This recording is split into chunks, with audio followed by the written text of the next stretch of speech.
Our chosen field of research for this project is the welfare of international students. International students account for just over 20% of positions at tertiary institutions within Australia, a fairly high percentage. While searching for relevant information, we found that while there has been much research conducted around the study habits of international students, there is only a very limited amount on their actual welfare. This lack of research was our main limitation.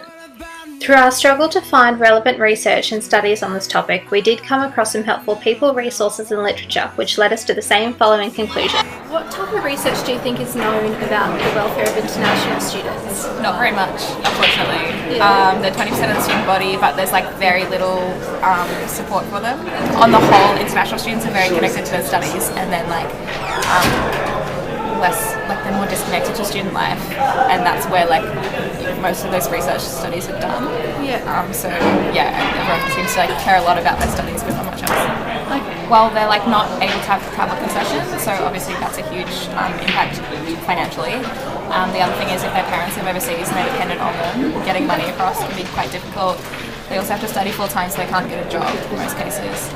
And if they have a working visa, they might not have a working visa, but if they do, they obviously need the time.